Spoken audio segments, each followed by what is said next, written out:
Live from New Delhi, you're watching DD India News Hour, India's voice to the world. I'm Abhishek Mahajan. Coming up in the next hour.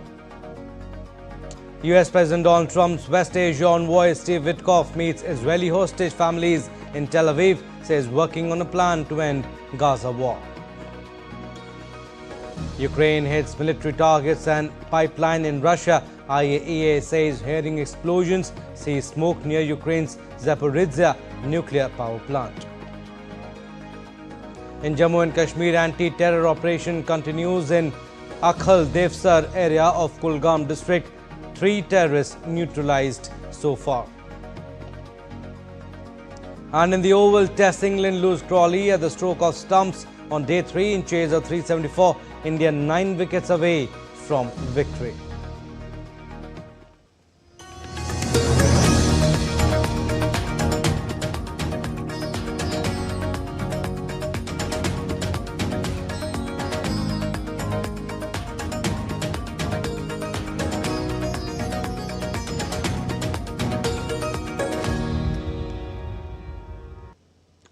US envoy Steve Witkoff met anguished relatives of Israeli hostages in Tel Aviv on Saturday, nearly 22 months after Hamas's October 2023 attack sparked the ongoing Gaza war. On a chance of bring them home, Witkoff pledged to work with US President Donald Trump on a plan to end the war along with securing the release of 49 remaining hostages, 27 of whom are presumed dead as per the Israeli military. Hamas has intensified pressure, releasing a video showing emaciated hostage Aviatar David, prompting his family to denounce their starvation tactics. Meanwhile, French Foreign Minister Jean-Noël Barrot has denounced the despicable Hamas and Islamic Jihad video showing malnourished hostages, demanding their unconditional release and Hamas's disarmament. While international mediators, including the US, Egypt, and Qatar, face stalled ceasefire talks. Just came out of meeting with Mr. Steve Witkoff. It was very positive and appreciated that the fact that he sat with the families for over 2 hours, listening to every personal story and hearing each individual request, and he answered the last question and didn't go until then. He talked about what is the objective. The objective are 2 things: ending the war and getting all.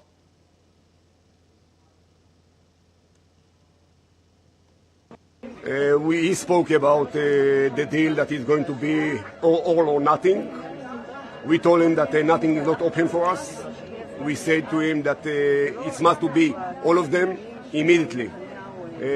All the thing that the matter things is actually the time. The matter of time is all the question. We saw our children are starving. We saw him there in the captivities. They will not be survive too much. It means that we have to make pressure by the government of the United States to make pressure not to stop until it's going to be done. Meanwhile, thousands rallied at Tel Aviv Hostages Square, urging Israeli government to end the Gaza war and secure the release of 49 hostages. Videos released by Hamas and Islamic Jihad showed hostages Aviatar David and Rom Bralavsky in dire health, sparking outrage.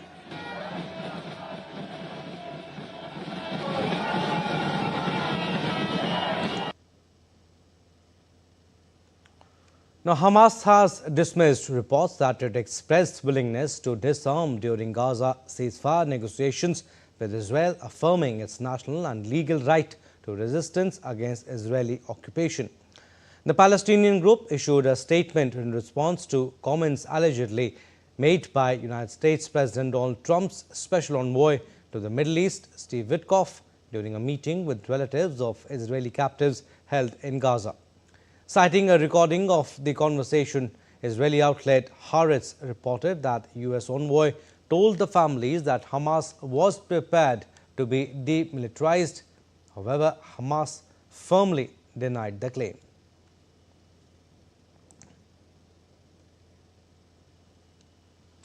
Updates from Russia-Ukraine conflict now, as Russia launched a missile attack on Kyiv early on Sunday, military administration of the Ukrainian capital has said.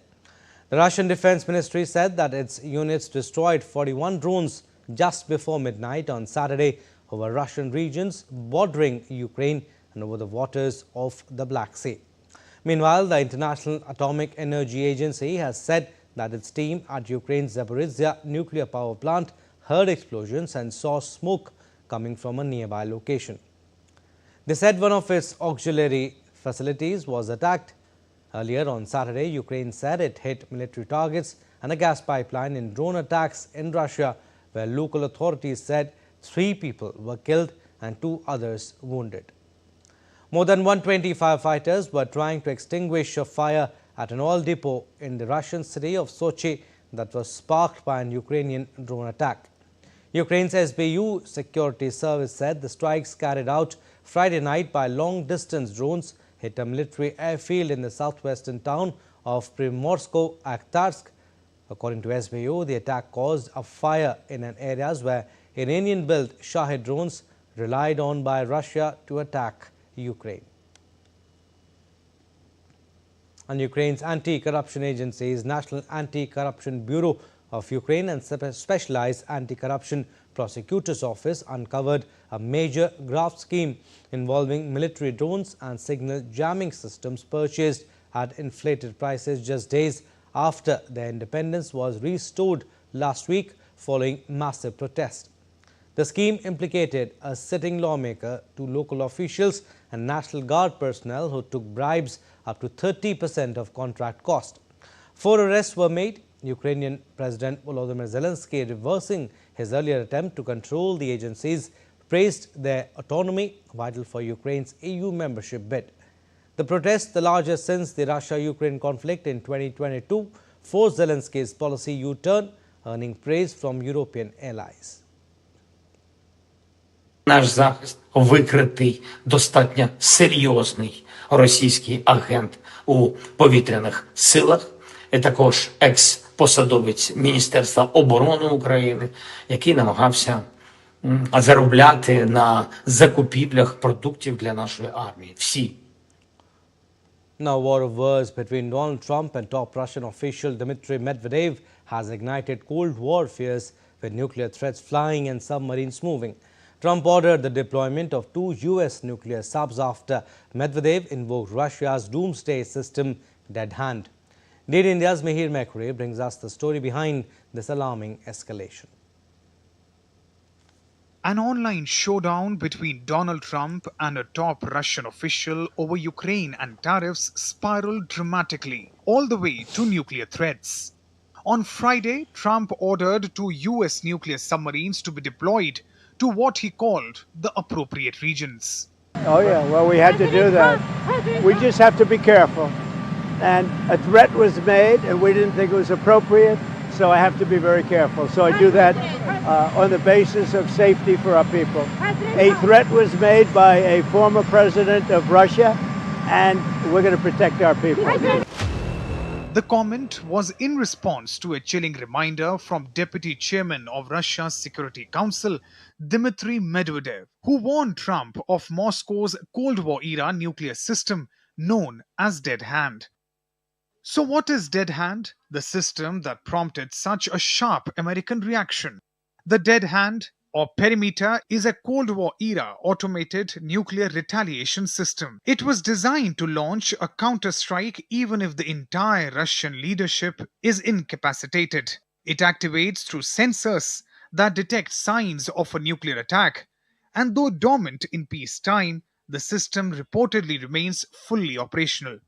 Medvedev's threat followed a fiery social media post from Trump, in which he declared that he didn't care if Russia and India cooperated, adding that they could take their dead economies down together. This nuclear saber-rattling comes as Trump sets a looming deadline, demanding Russia take meaningful steps to end the war in Ukraine by next week or face fresh sanctions. Rising tensions, Cold War-era threats, and flaring diplomatic tempers clearly show how vulnerable the world peace remains today. Mihir Mekuri for DD India. And US officials have opened an investigation into Jack Smith, the former special counsel who had led 2 federal criminal cases against President Donald Trump. The Office of Special Counsel told the New York Times on Saturday that it was investigating Smith for potentially violating the Hatch Act, which prohibits federal workers from engaging in political activity while on the job.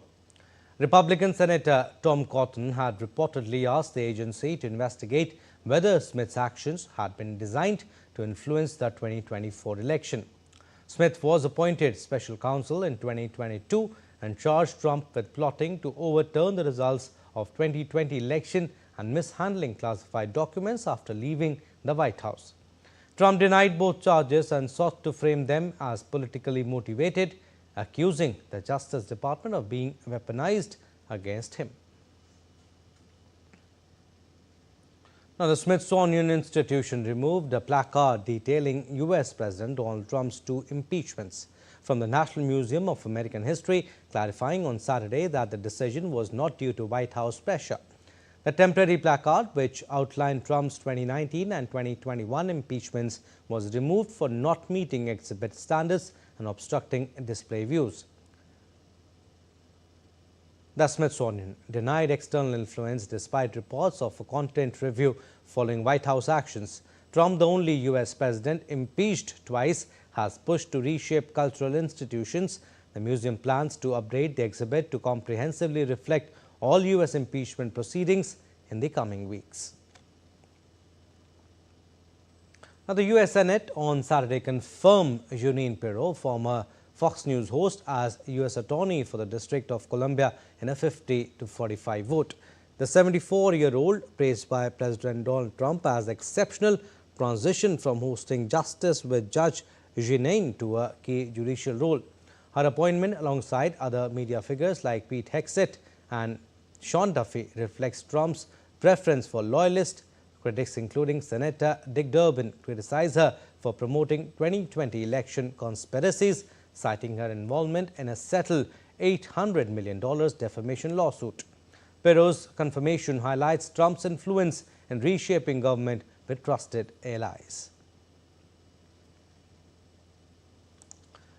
Now, protesters marched on the streets of Los Angeles on Saturday as part of nationwide protests called Rage Against the Regime. The protest was organized by 50501 Movement, a group against President Trump's policies. The name 50501 stands for 50 Protest, 50 States, 1 Movement. The group has been active since U.S. President Donald Trump took office, leading events under slogans like Hands Off and No Kings. Saturday's protest focused on opposing Trump's actions on immigration, mass deportations and federal budget cuts. Similar rallies were planned in about 350 cities across the United States. Now, U.S. President Trump fired a top Labor Department official by accusing her of manipulating the job figures in its latest published report on job growth and the economy.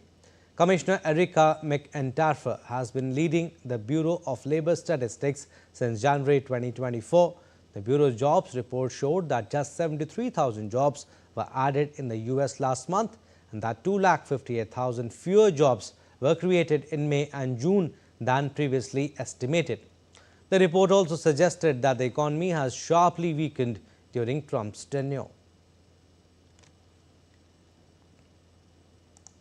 Time now for a very short break, but still to come on this edition of DD India News Hour. Brazil police raid former President Jair Bolsonaro's home. Evo Morales supporters push for null votes in Bolivia's elections. And 8 OPEC Plus members will likely approve another oil output hike today.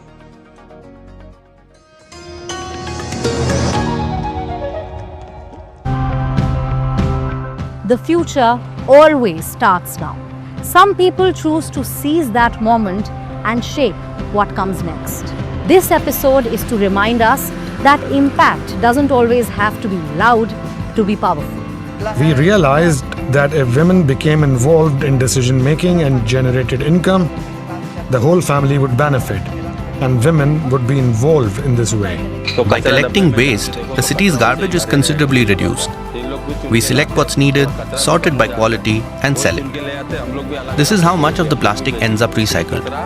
If this stops someday, the traffic will come to a standstill.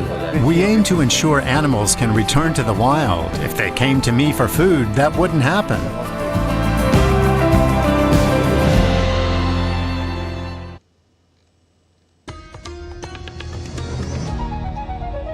Welcome back. You're watching DD India News Hour. I'm Abhishek Mahajan. Some more stories.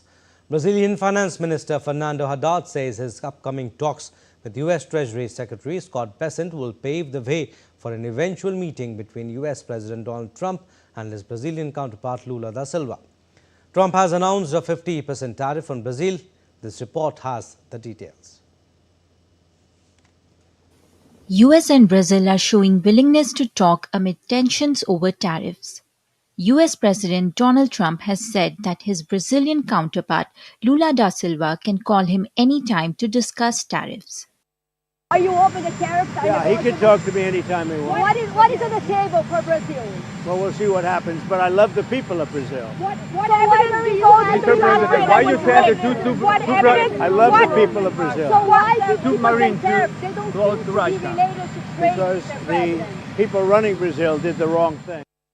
The US president slapped a 50% tariff on Brazil starting next week to fight what he has called a witch hunt against former Brazilian President Jair Bolsonaro, who is on trial on charges of plotting a coup following his election loss in 2022. The US also announced sanctions on a Brazilian Supreme Court justice who has been overseeing Bolsonaro's trial. Lula has rejected both the sanctions and the tariffs, calling them unacceptable interference in Brazil's justice system. Although later, without mentioning Trump, Lula said that Brazil has always been open to talks. Welcoming Trump's openness to negotiate, Brazilian Finance Minister Fernando Haddad said his planned virtual meeting with U.S. Treasury Secretary next week will pave the way for an eventual meeting between Lula and Trump. I think it's great, and I'm sure the feeling is mutual. President Lula would be willing to receive a phone call from him whenever he wanted as well. As I said before, it's very important that we prepare for this meeting, for this conversation. Today, once again, I had contact with U.S. Secretary of Treasury Scott Bessent's team, so we can have a meeting next week. So finally, the longer meeting is more focused on the unilateral decision of the United States regarding Brazil. Meanwhile, Brazilians held protests over the tariffs, saying that the US was interfering in their country's economic affairs. Bureau Report, DD India.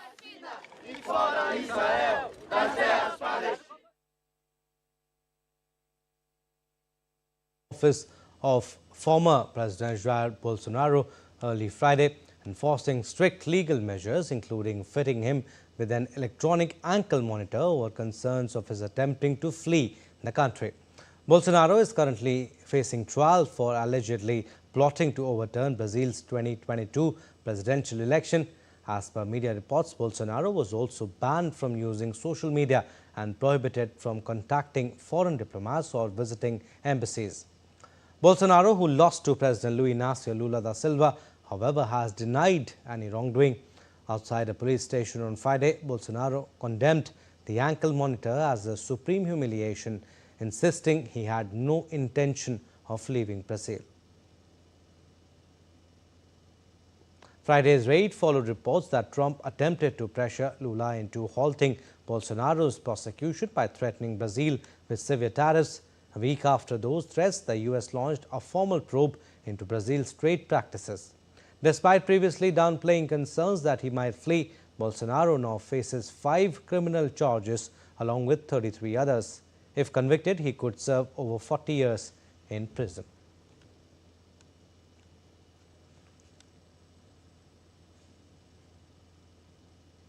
Now in Chile, one of 5 miners trapped after a partial collapse, the world's largest underground copper mine, has been found dead. The collapse took place on Thursday at the El Teniente mine in Rancagua, 100 kilometers south of Santiago, following a seismic event. It was not yet known whether the tremor was natural or caused by drilling. At least 100 people were participating in the rescue operation for the workers who had been extending the mine to a depth of 1,200 meters. Thursday's magnitude 4.2 quake resulted in an initial toll of 1 dead and 9 injured. And with less than 3 weeks before the general elections in Bolivia, supporters of former Bolivian President Evo Morales have launched a campaign for null votes. Morales' exclusion from the ballot has sparked protest, with campaign officers established to promote null voting as a form of resistance. The campaign highlights divisions within Bolivia's left as Morales' supporters aim to disrupt an election that, for the first time in nearly 3 decades, will proceed without his presence. The election in Bolivia is set for August 17. Now, the Democratic Republic of Congo and Rwanda have signed an economic cooperation accord in Washington, advancing a June peace deal to end decades of conflict in eastern DRC. The US-backed economic integration framework aims to enhance transparency in critical mineral supply chains like cobalt, coltan, and lithium, vital for technology and clean energy. The agreement includes cooperation in energy, infrastructure, and public health. Despite a ceasefire with M23 rebels, analysts doubt lasting peace due to ongoing militia control. The African Union and UN welcomed the deal, but thousands remain displaced amid recent violence. Anti-immigration protests in the UK led to clashes and arrests in Manchester and London on Saturday. In Manchester, far-right Britain First marchers demanding mass re-migration faced anti-racism counter-protesters, with police intervening after brief scuffles. Protesters criticized asylum policies, while counter-protesters condemned hate. In London, rival groups clashed outside a hotel housing asylum seekers, resulting in 9 arrests, 7 for breaching Public Order Act conditions. Recent tensions, notably in Epping, highlighting growing unrest over immigration, with authorities struggling to maintain order amid recent, in fact, heated demonstrations.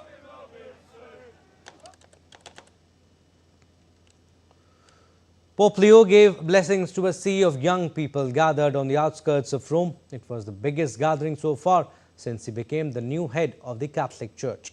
Young people from over 146 countries came, many wearing colorful bandanas to stay cool in the hot sun. Pope Leo drove through the crowd in his white Pope Mobile, waving and smiling. During the event, Pope Leo spread the message of building a more humane world. Jesus is the friend who always accompanies us in the formation of our conscience. If you truly want to encounter the risen Lord, then listen to his word, which is the gospel of salvation. Reflect on your way of living. Seek justice in order to build a more humane world.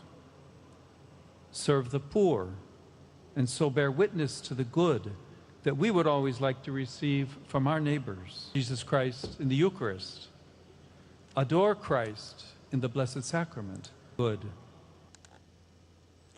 Now, Saudi Arabia, Russia and 6 other key members of the OPEC Plus alliance are expected to further hike oil production in a meeting on Sunday, a move analysts say is aimed at regaining market share amid resilient crude prices.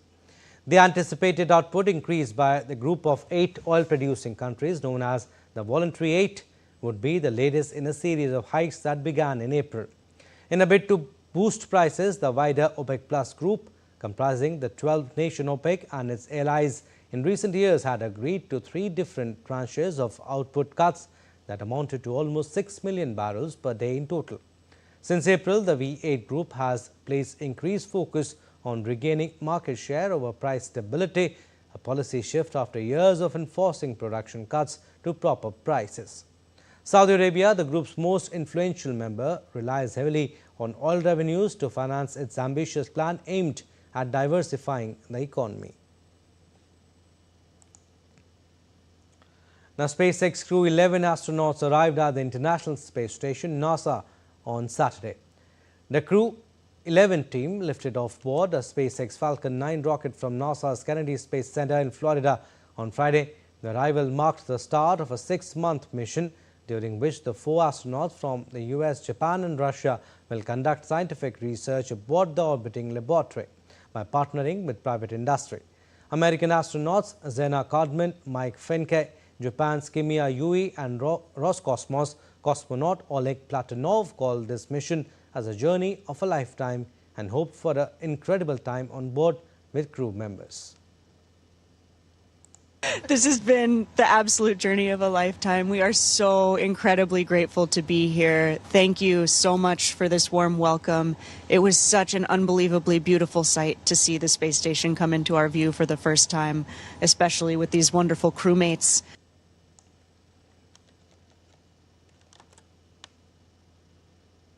So glad to be here. We're happy to join you.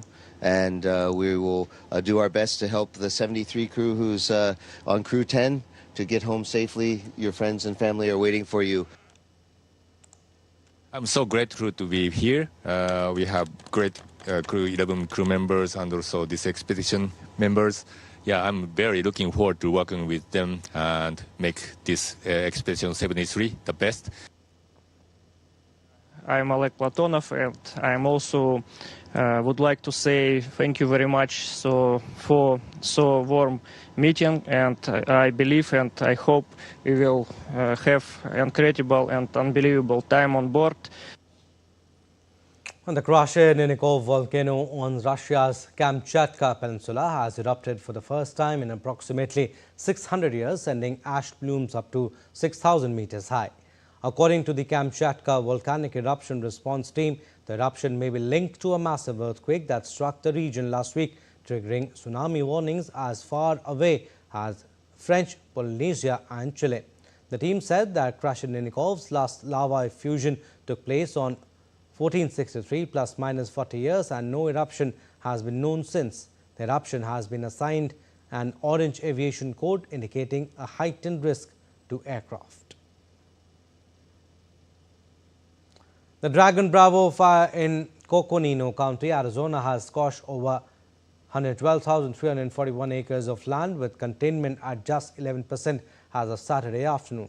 The fire sparked by lightning has prompted mandatory evacuations and threatened nearby communities, including the North Rim area of Grand Canyon. Despite efforts, the blaze has destroyed iconic structures like the historic Grand Canyon Lodge. Let's now take a look at other stories making news around the world. More than 2,000 troops from 10 countries have gathered near Tbilisi for Agile Spirit, a major NATO-led military exercise hosted by Georgia. Participating nations include the United States, Germany, Poland, and close regional partners such as Ukraine, Moldova, and Georgia itself. The biennial drills are designed to boost interoperability and readiness among allied forces. As the world looks ahead to the COP30, Brazil sent a powerful visual message Saturday night by illuminating the Christ the Redeemer statue with striking projections celebrating the Amazon rainforest and the country's environmental diversity. The display featured vivid images of lush Amazonian landscapes, indigenous communities, native wildlife, and the flags of Brazil and the state of Pará, where the upcoming climate summit will take place in Belém from November 10th to 21st. Artificial intelligence took center stage at this year's major gaming exhibition in Shanghai, where developers and creators showcase how rapidly advancing AI tools are redefining the gaming landscape. From dynamic storytelling to personalized gameplay, AI integration is giving players more control than ever before and opening doors to entirely new experiences. Bolivians celebrated Pachamama with communities gathering on Pachiri Hill to perform traditional ceremonies and offerings to Mother Earth. The annual ritual, deeply rooted in indigenous Andean culture, honors nature's life-giving force and seeks harmony between people and the earth. Amidst high inflation and economic challenges, many ask Pachamama for stabilization and a supportive government in the upcoming elections. Still to come on this edition of DD India News Hour. Philippines President Ferdinand Marcos Jr. to visit India from August 4th to 8th to mark 75 years of diplomatic ties. India receives final 16 Airbus C-295 military transport aircraft from Spain. And the Amarnath Yatra suspended along both routes from today due to heavy rains.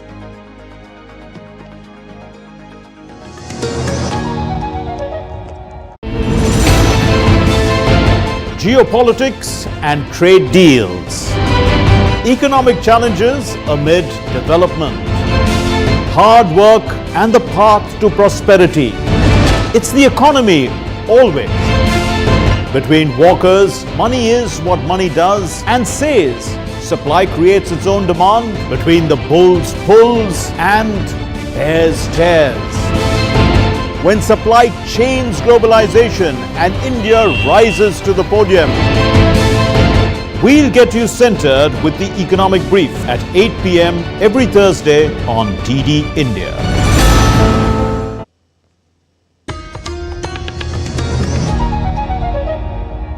Welcome back. You're watching DD India News Hour. I'm Abhishek Mahajan. Recap of our top stories. US President Donald Trump's West Asia envoy Steve Witkoff meets Israeli hostage families in Tel Aviv, says working on a plan to end Gaza War. Ukraine hits military targets and pipeline in Russia. IAEA says hearing explosions see smoke near Ukraine's Zaporizhzhia nuclear plant. And in Jammu and Kashmir, anti-terror operation continues in Akhal Devsar area of Kulgam district. 3 terrorists neutralized so far.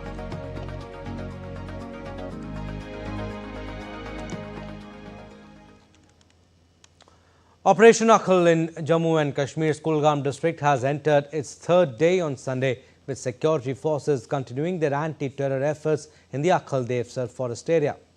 In the latest updates, security forces have neutralized 3 terrorists so far, while 1 soldier has sustained injuries. Elite para forces, supported by advanced surveillance technology, are spearheading the mission.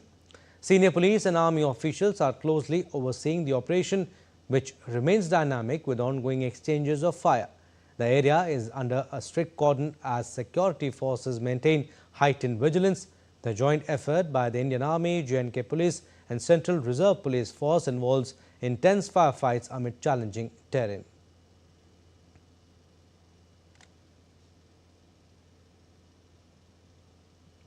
All right, DD India correspondent Shabir Dar joins us live from Srinagar for more updates. Shabir, what is the latest you can tell us on Operation Akhal? 3 terrorists we are getting to know that have been neutralized.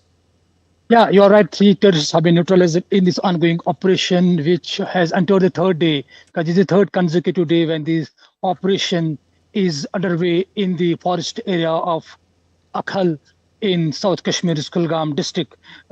Remember, this is potentially going to be one of the major counter-terrorism operations in Kashmir in the recent past, because we have already seen how the manhunt, how the anti-terrorism operation has gained momentum in Kashmir, in particularly from past week. This is the 3rd counter-terrorism operation in Kashmir within a week's time. So we have the Operation Mahadev, in which 3 hardcore terrorists were killed who were involved in the Pahalgam terror attack. So this operation is going on the 3rd day, and we already know that 3 terrorists have been gunned down. And this is a forest area, dense foliage forest area, in which the security forces have the inputs that more terrorists are hiding in these dense forests. So that is why we are seeing that the para-commandos and high-tech surveillance gadgetry, including the drones and thermal imaging devices, are being put in service, to ensure that the terrorists who are hiding in the forests are located and targeted with precision. One security force personnel was injured in this operation, who has been evacuated to the hospital where his condition is, stated to be stable. But the operation is going on. Top police and army officials are themselves monitoring this, the operation in the Kulgam district, given the fact that the operation, which is going for last 3 days, is going to be the major counter-terror operation in Kashmir this year. All right, so you're saying operation is still underway, but Shabir, do we know about the identities or affiliations of the terrorists neutralized?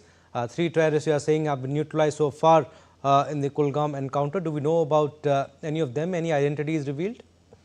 Yeah, the usual operating procedure of these, counter-terrorism operations is such when the operation concludes, then only the security forces reveal the identities of the terrorists. So as of now, the operation is still underway. The security forces are involved in ensuring that all the hold-up terrorists are neutralized in a shorter span of time. So obviously, when the operation concludes, the security forces will definitely reveal the identities of these salient terrorists. But as of now, we are going to understand that there are some more terrorists hold up in the forest area, and it is going to take some time to conclude this operation. So when this operation is over, the security forces will definitely reveal the identities of these terrorists. All right, so you're saying operation has entered its 3rd day. Operation Akhal has been named, but you're saying the terrain is also difficult, Shabir, dense forested area.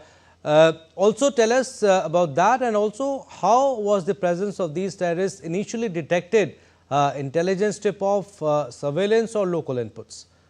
Yeah, it was the combination of all three.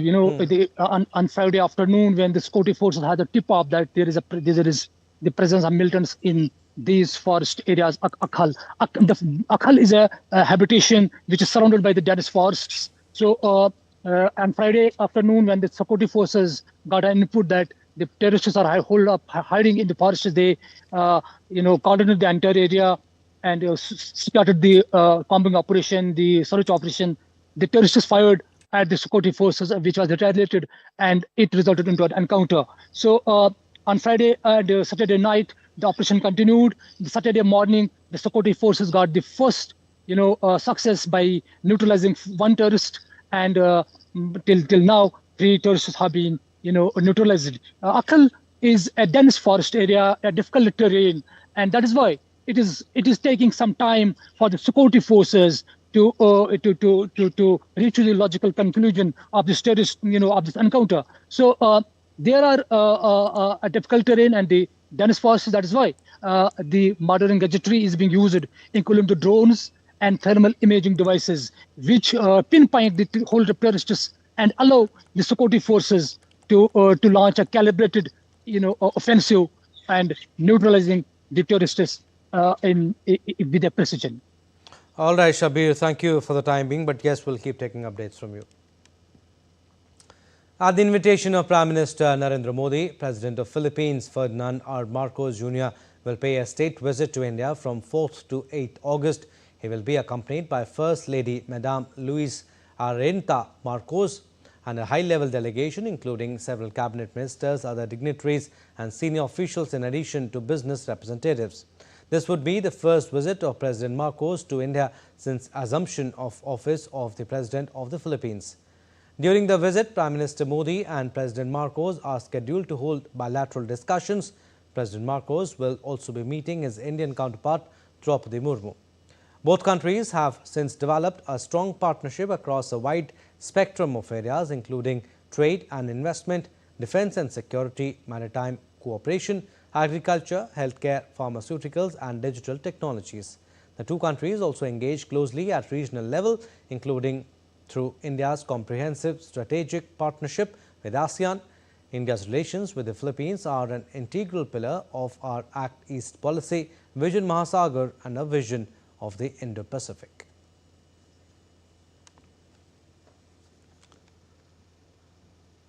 Now, the 16th and final Airbus C-295 military transport aircraft has been handed over to the Indian Air Force. Now, the remaining 40 C-295 aircraft will be built at the Airbus facility in Gujarat.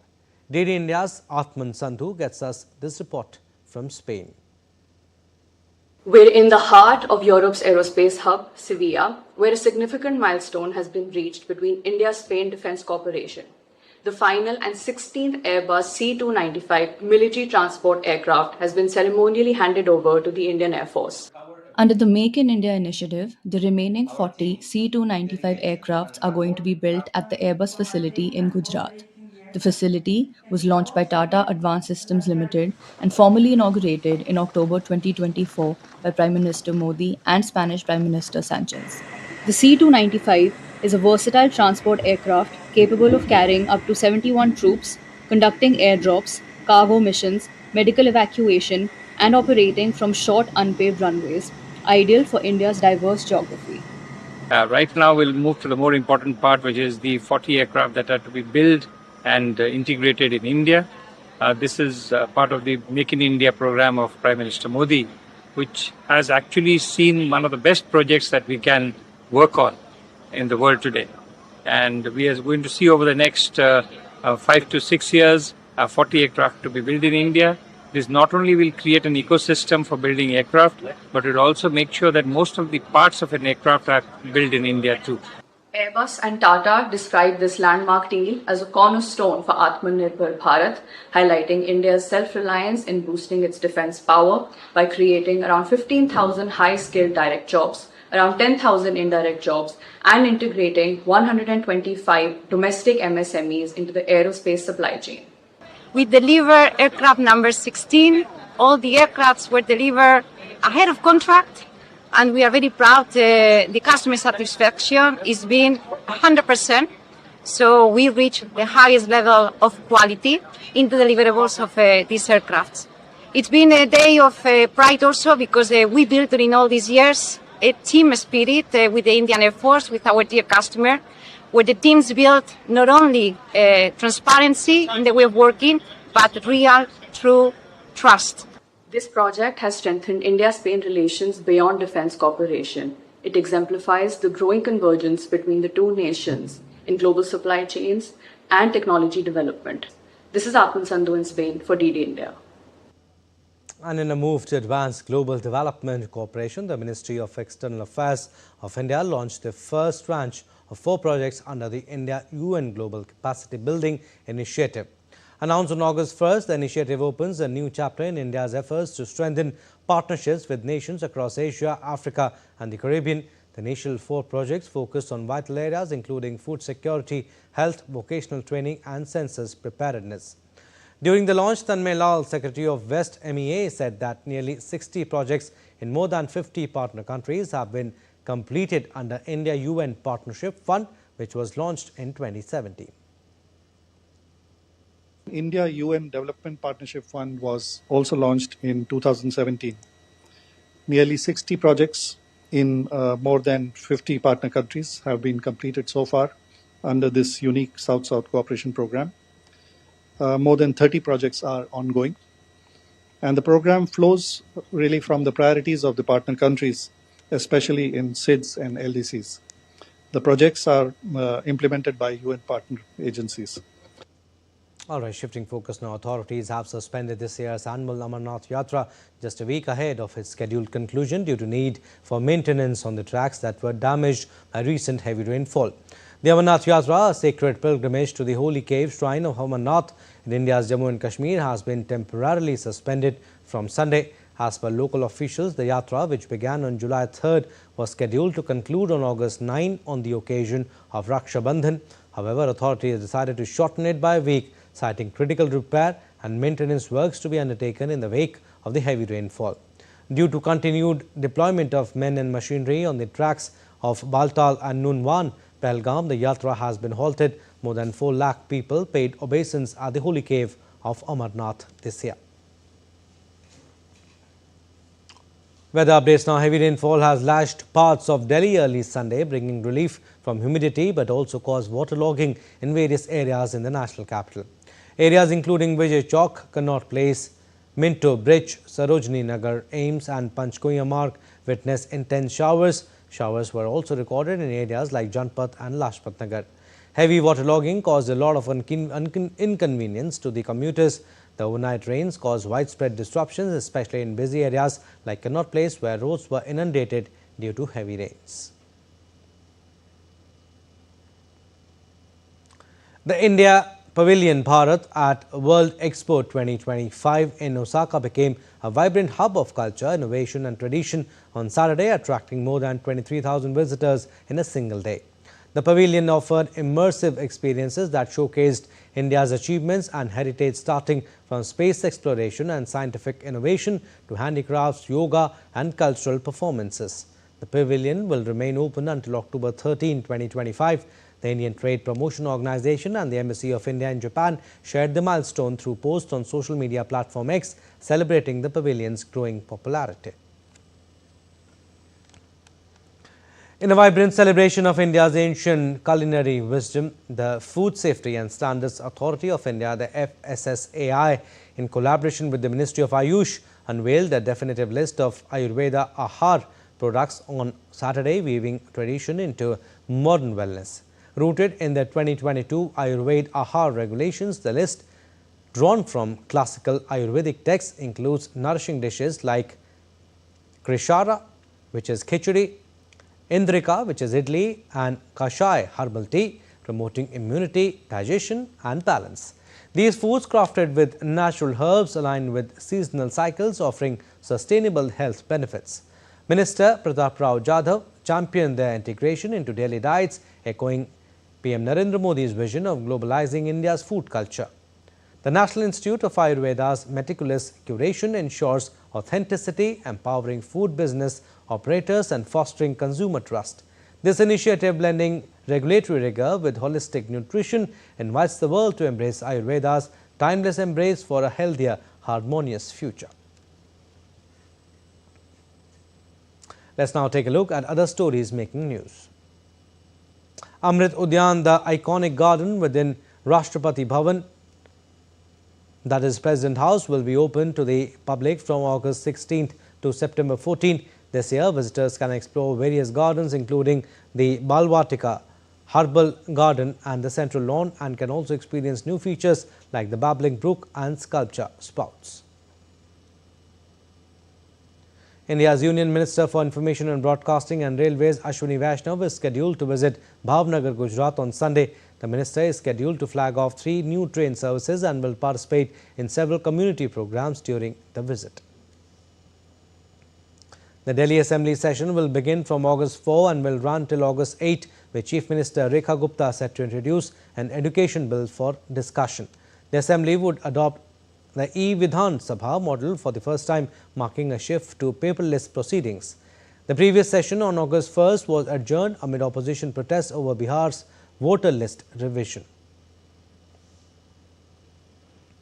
The horticulture landscape in the Union Territory of Jammu and Kashmir is undergoing a remarkable transformation due to ultra-high density apple farming, a government-backed initiative aimed at boosting productivity and doubling farmers' income. Farmers are being trained in modern horticulture practices, enabling them to optimize yields and improve quality.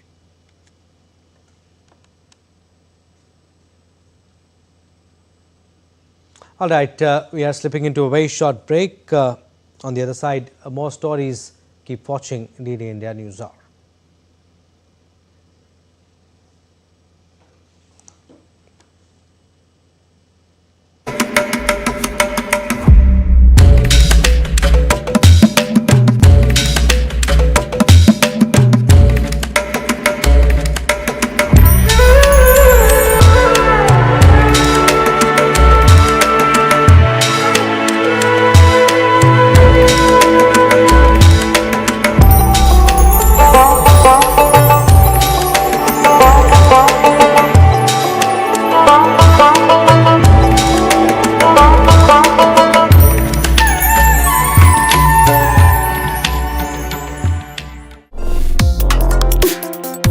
Complex issues, hidden agendas, twists and turns, strategic games. We think all dots are linked. We just need to connect them. Join me every week as I connect the dots to unravel hidden designs in statecraft, mysteries, and decode issues that matter to you. Watch Connecting the Dots with me at these times on DD India.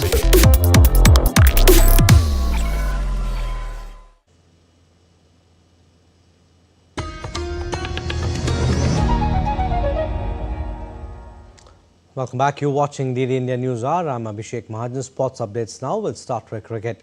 In a thrilling fifth test at the Oval, India set England a formidable 374-run target driven by Yashasvi Jaiswal's 118 and Akashdeep's maiden test 50. At stumps on day 3, England stood at 50 for 1 with Mohammad Siraj dismissing Zach Crawley, leaving India 9 wickets from victory. With the series tied at 2-1, day 4 promises high stakes as England face a daunting chase while India aim to clinch a memorable win on English soil. Earlier on day 3, India put up a total of 396 in the second innings, led by Yashasvi Jaiswal's 118 and half centuries by night watchman Akashdeep and all-rounders Ravindra Jadeja and Washington Sundar. Shubman Gill led India need to win this test in order to level the series and retain the Anderson Tendulkar trophy. India's Test captain Shubman Gill reached a significant milestone, crossing 6,000 international runs during a match on Sunday, showcasing his prowess as a leading batsman.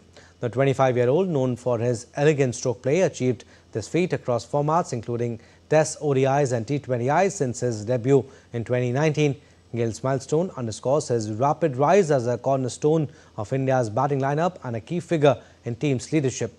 His consistent performances have earned global admiration, solidifying his reputation as one of cricket's brightest stars, with fans and analysts anticipating further records in his promising career.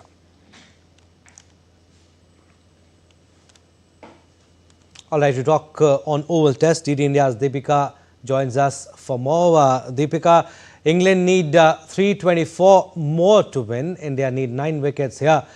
From the current situation, India will really believe that they can square the series now. Good morning, Abhishek. Yes, India would like to believe that they would be able to, square the series and level the series right now, which Shubman Gill have already been saying that if that happens, that would be a very huge achievement for the Indian team led by Shubman Gill this time at the Test cricket. But when we talk about day 3, that happened yesterday, it was really a very interesting match. We looked at the Yashasvi Jaiswal's 6th century at the ongoing Test series, and not only this, Akashdeep also proved himself. And remember the fact that when Akashdeep started practicing the game, overall in his career time, he started with the tennis ball cricket, and he was really famous in his village area for batting performance and batting performances. And yesterday, the way he performed, it really won the hearts of not only the critics, not only the experts, but of course the viewers as well, and all the cricket lovers as well. And when we talk about the bowling, Mohammad Siraj broke that very important and crucial partnership, taking the wicket of Zach Crawley. So if we talk about today's day 4, it is expected that the wickets may get better for the batters here, but let's see how it goes, because the England bowling lineup was already under question, and they were losing a bit of confidence, and especially after Kashmir's performance. But here, when we look at Team India, it is of course building up confidence and a good performance as well. But also not to forget that day 4 and 5 are very crucial, because the wicket will get better from here on, and there will be a challenge for Team India as well. But they really need to continue the momentum, and there would be a different strategy that would be applied by the England captain as well. So let's see how it goes, because day 4 is also very crucial. We are just 9 wickets away from leveling the series. Yes, Deepika, you mentioned about India's batting, the way night watchman Akashdeep performed, Yashasvi Jaiswal, of course, and in the end, Washington Sundar. But Siraj has been exceptional in bowling, not because he got Crawley out in the last ball, but the way he has put his heart and soul in the series. And I was reading it somewhere, Siraj without Bumrah is like Bumrah at his peak. Definitely, you said it very right that Siraj, when we talk about it, it's always when Siraj bowls, and the kind of performance we've seen again, high pressure game, and the Oval behaving like Oval, which is a very tough task which we've seen, and the kind of the kind of chase that they are expecting, which somewhere resembles to the first test of this ongoing series. When we talk about Mohammad Siraj's determination, his skill speaks for itself on the pitch, on the ground when we talk about it. And yesterday, when the pressure was so much and they had to, break down that important partnership, because that was very crucial for Team England, it was again done by Mohammad Siraj. So it's been an exceptional performance by Mohammad Siraj. Whatever happens temperamentally, that is altogether a different thing, because it is a game of cricket and anything can happen. But when we talk about Siraj's performance, it has always been on the right track. It's been the bullseye for Mohammad Siraj. And here we saw it once again. But now Team India has to maintain that performance because it would be a different deal altogether on day 4 and especially if it goes to day 5. Absolutely. England need 324 runs to win more and India need 9 wickets to square the series. We'll leave it at that. Thank you for your inputs. They pick up. Now, New South Wales state of Australia have transformed into winter wonderlands. Visitors are travelling to the snowy mountains region to experience heavy snowfall and enjoy winter sports activities. The season's snowfall is more than just a weather event. It's a celebration of nature, community and the joy of discovery.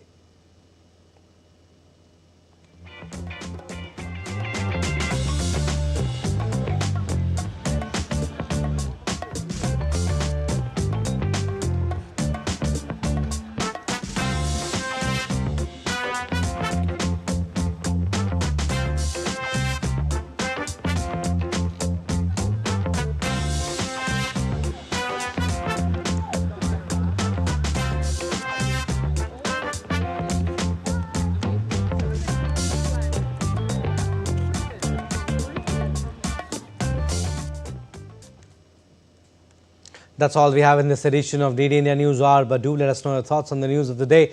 For those on the go, you can get all the latest news and updates from India and across the world on DD India mobile app. The app is available on both Android and iOS platforms. Scan the QR code on the screen to download now. On DD India, I'm Abhishek Mahajan. For all of us here in Delhi, thanks for watching DD India News Hour.